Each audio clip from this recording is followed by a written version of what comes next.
ನಮ್ಮೆಲ್ಲರಿಗೂ ಹಿರಿಯರು ಹಾಗೂ ಭಾರತೀಯ ಜನತಾ ಪಾರ್ಟಿಯನ್ನ ಸಂಘಟನೆಯಲ್ಲಿ ಅತ್ಯಂತ ಎತ್ತರಕ್ಕೆ ಒಯ್ದಂತಹ ಶ್ರೀ ಜೆ.ಪಿ. ನಡ್ಡಾ ಅವರೇ, ವೇದಿಕೆ ಮೇಲಿರುವಂತಹ ಎಲ್ಲ ನಾಯಕರೇ, ಆಗಮಿಸಿರುವಂತಹ ವಿವಿಧ ಸಮಾಜಗಳ ಪ್ರಮುಖರೇ ಮತ್ತು ಕೆಲವು ಲಾಭಾರ್ಥಿಗಳು ಇಲ್ಲಿ ಬಂದಿದ್ದಾರೆ. ಎಲ್ಲ ಲಾಭಾರ್ಥಿಗಳೇ, ಭಾರತೀಯ ಜನತಾ ಪಾರ್ಟಿ ಶ್ರೀಮಾನ್ ನಡ್ಡಾ ಅವರ ನೇತೃತ್ವದಲ್ಲಿ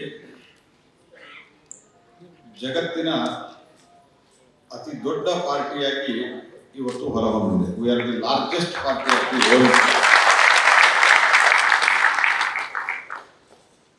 ಜೆ.ಪಿ. ನಡ್ಡಾ ಅವರು ಹಿಮಾಚಲ ಪ್ರದೇಶದಿಂದ ಬಂದಿದ್ದಾರೆ. ಹಿಮಾಚಲ ಪ್ರದೇಶದಲ್ಲಿಯೂ ಅವರು ಅಲ್ಲಿನ ಆರೋಗ್ಯ ಸಚಿವರಾಗಿ ಕಾರ್ಯವನ್ನು ನಿರ್ವಹಿಸಿ, ನಂತರ ಅದಕ್ಕಿಂತ ಮೊದಲು ಅಖಿಲ ಭಾರತ ವಿದ್ಯಾರ್ಥಿ ಪರಿಷತ್ನಲ್ಲಿ ವಿವಿಧ ಪ್ರಮುಖ ಜವಾಬ್ದಾರಿಗಳನ್ನು ನಿರ್ವಹಿಸಿ ಅಲ್ಲಿ ಶಾಸಕರಾಗಿ, ಮಂತ್ರಿಯಾಗಿ ಕಾರ್ಯವನ್ನು ನಿರ್ವಹಿಸಿದ್ದಾರೆ.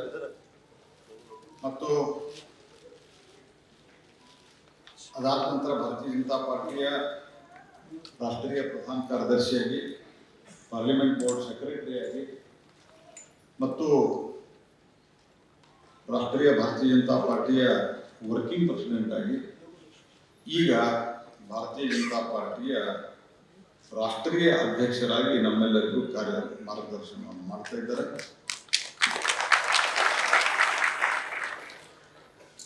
ಮತ್ತು ಅವರ ನೇತೃತ್ವದಲ್ಲಿ ನಮ್ಮ 17ಕ್ಕೂ ಹೆಚ್ಚು ಘಟಬಂಧನ ಸೇರಿ 17ಕ್ಕೂ ಹೆಚ್ಚು ರಾಜ್ಯಗಳಲ್ಲಿ ನಮ್ಮ ಸರ್ಕಾರ ಇದೆ.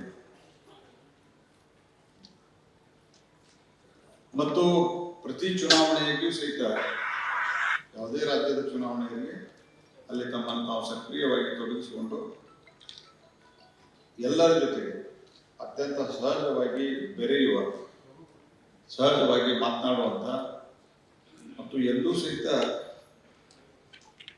ಎಂಥದೇ ಟೆನ್ಷನ್ ಬಂದರೂ ಅತ್ಯಂತ ಸಮಚಿತ್ತರಾಗಿ ಕೆಲಸ ಮಾಡುವಂತಹ ಯಾರಾದರೂ ಒಬ್ಬ ನಾಯಕರಿದ್ದರೆ ಅದು ಸನ್ಮಾನ್ಯ ಜೆ.ಪಿ. ನಡ್ಡಾ ಅವರು.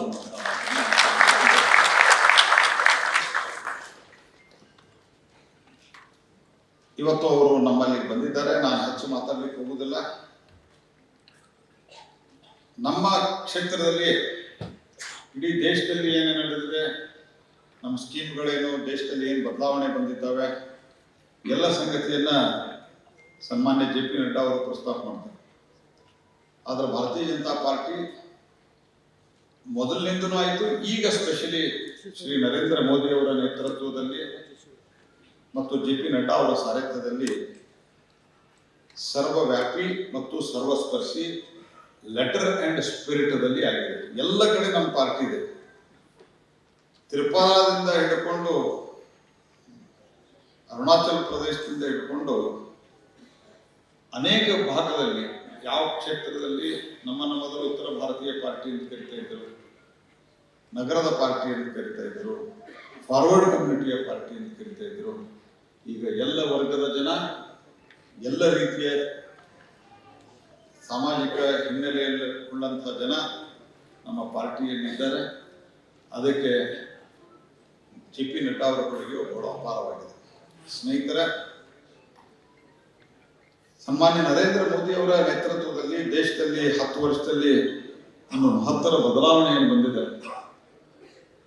ಅದು ದೇಶದ ಸೆಕ್ಯೂರಿಟಿ ಇರಬಹುದು, ಇನ್ಫ್ರಾಸ್ಟ್ರಕ್ಚರ್ ಇರಬಹುದು, ಎಲ್ಲದರಲ್ಲಿಯೂ ಸಹಿತ ಏನೊಂದು ಪರಿವರ್ತನೆ ಬಂದಿದೆ. ಆ ಪರಿವರ್ತನೆ ನಮ್ಮ ನಗರದಲ್ಲಿ ಕೂಡ ನಾನು ತಮಗೆ ಹೇಳಲಿಕ್ಕೆ ಬಯಸುವುದು, ಒಟ್ಟಾರೆ ಎಲ್ಲ ಲೆಕ್ಕ ಹಾಕಿದ್ರೆ साहब, अगर ऑल पुट टुगेदर हमारा डिस्ट्रिक्ट और हमारा कॉन्स्टिट्यूंसी में मोदी जी के सरकार आने के बाद 25,000 करोड़ रुपए का काम हुआ है. 25 crore from national highway to IIT to triple IT and super speciality hospital to एक धारवाड़ में एक छोटा हॉस्पिटल, सिविल हॉस्पिटल है, छोटा नहीं वो भी बड़ा है, उसमें भी हमने एक मदर एंड चाइल्ड विंग बना के सब तरह का डेवलपमेंट मोदी जी के आशीर्वाद से, आपके प्रेरणा से हुआ है। हालांकि ಒಂದು ಉದಾಹರಣೆ ಹೇಳಿ ನಾನು ಮಾತು ನಿಲ್ಲಿಸ್ತೇನೆ. ಹುಬ್ಬಳ್ಳಿ ಮತ್ತು ಧಾರವಾಡದ ಹೆಚ್ಚು ಹುಬ್ಬಳ್ಳಿಯವರೇ ಇದ್ದೇವೆ. ನಾವು ಮೊದಲ ಗದಗ ಹೋಗ್ಬೇಕಾದ್ರೆ 1 ಗಂಟೆ, 1.25 ಗಂಟೆ, 1.5 ಗಂಟೆ ಆಗ್ತಾ ಇದೆ. ಹಲವಾರು ಬಾರಿ ನಾವು ವಿನಂತಿ ಮಾಡಿದ್ವಿ UPA ಕಾಲಖಂಡದಲ್ಲಿ, ಅವಾಗ ನಾನು ಲೋಕಸಭಾ ಸದಸ್ಯರಿದ್ದೆ. ಆ ರಸ್ತೆಯನ್ನ ನೀವು 4 ಲೈನ್ ಮಾಡಿಕೊಡ್ರಿ ಅಂತ. ಈ ಕಡೆ ಹಾವೇರಿ, ಹುಬ್ಬಳ್ಳಿ ಹಾವೇರಿ ಚಿತ್ರದುರ್ಗ ರಸ್ತೆಯನ್ನ 6 ಲೈನ್ ಮಾಡಿಕೊಡ್ರಿ ಅಂತ. Both wear officially rejected.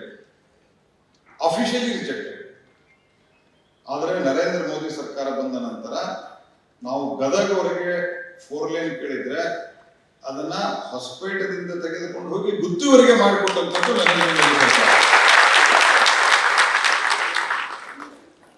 ಈ ಕಡೆ 6 ಲೈನ್ ಅಷ್ಟೇ ಅಲ್ಲ, ಯಾವ ಹಳ್ಳಿಯವರು ಕೇಳ್ತಾರೆ ಎಲ್ಲ ಕಡೆ ಇವತ್ತು ಆಲ್ಮೋಸ್ಟ್ ರೋಡ್ ವೆಹಿಕಲರ್ ಅಂಡರ್ ಪಾಸ್ ಮಾಡಿ ಆ ರೋಡ್ ಡಿಸೈನ್ ಏನಿತ್ತು that has been made safe. ಹಾಗಾಗಿ ಬಹಳಷ್ಟು ಕೆಲಸಗಳಾಗಿದ್ದಾವೆ. ನಾನು ಅದನ್ನ ಬಹಳ ವಿಸ್ತಾರವಾಗಿ ಪ್ರಸ್ತಾಪ ಮಾಡೋದಿಲ್ಲ. ಆದರೆ ಕೊನೆಯದಾಗಿ ಒಂದು ನನ್ನ ನಿವೇದನೆಯನ್ನು ಮಾಡಿ ನಾನು ಮಾತು ಮುಗಿಸ್ತೇನೆ. 2004ರಲ್ಲಿ ನಾನು ನಿಮ್ಮ ಮುಂದೆ ಬಂದಾಗ ನಾನೊಂದು ಮಾತು ಹೇಳಿದ್ದೆ, ಅನೇಕ ಸಭೆಯಲ್ಲಿ ಹೇಳಿದ್ದೆ. ಒಂದು ಗಣ್ಯರೊಂದಿಗೆ ಒಂದು ಸಂಜೆ ಅನ್ನುವಂಥ ಸಭೆಯಲ್ಲಿ ನಾನು ಅವತ್ತು ಹೇಳಿದ್ದು ನನಗೆ ನೆನಪಿದೆ. ಅವತ್ತೇನು ಹೇಳಿದ್ದೆ ಅಂತಂದ್ರೆ, ನಾನೊಂದು ಸಾಮಾನ್ಯ ಕುಟುಂಬದಿಂದ ಬಂದವನು, ನನ್ನನ್ನು MP ಮಾಡ್ರಿ, ನೀವೆಂದೂ ತಲೆ ತಗ್ಗಿಸುವಂತ ಕೆಲಸವನ್ನು ನಾನು ಮಾಡೋದಿಲ್ಲ ಅನ್ನುವಂಥ ಮಾತನ್ನು ನಾನಿಷ್ಟು ವಿಶ್ವಾಸದಿಂದ ಹೇಳಬಹುದು. ನೀವು ತಲೆ ತಗ್ಗಿಸುವಂತ ಕೆಲಸ ಹಿಂದೆನೂ ಮಾಡಿಲ್ಲ, ಮುಂದೂ ಮಾಡೋದಿಲ್ಲ. ಈ ಕ್ಷೇತ್ರದ ಅಭಿವೃದ್ಧಿ ಹುಬ್ಬಳ್ಳಿ ಧಾರವಾಡ ಜಿಲ್ಲೆಯನ್ನ ಇನ್ಫ್ರಾಸ್ಟ್ರಕ್ಚರ್ದಲ್ಲಿ ಮತ್ತೊಂದು ಹೈಟ್ಗೆ ತೆಗೆದುಕೊಂಡು ಹೋಗುವಂತ ಕೆಲಸವನ್ನು ನಾನು ಮಾಡ್ತೇನೆ. ನಮ್ಮೆಲ್ಲ ಶಾಸಕರು ತಮ್ಮೆಲ್ಲರ ಸಹಕಾರವನ್ನು ಬಯಸ್ತಾ ತಾವೆಲ್ಲರೂ ಸನ್ಮಾನ್ಯ JP ನಡ್ಡಾ ಅವರ ಮಾತು ಕೇಳಲಿಕ್ಕೆ ಕಾತುರರಾಗಿದ್ದೇನೆ. ನಾನು ಹೆಚ್ಚು ಸಮಯ ತೆಗೆದುಕೊಳ್ಳಾರದೆ ನನ್ನ ಮಾತನ್ನು ಮುಗಿಸ್ತೀನಿ. ನಮಸ್ಕಾರ. ನ್ಯೂಸ್ ಫಸ್ಟ್, ನಿರ್ಭೀತಿಯಿಂದ ನಿಮ್ಮ ಪರವಾಗಿ.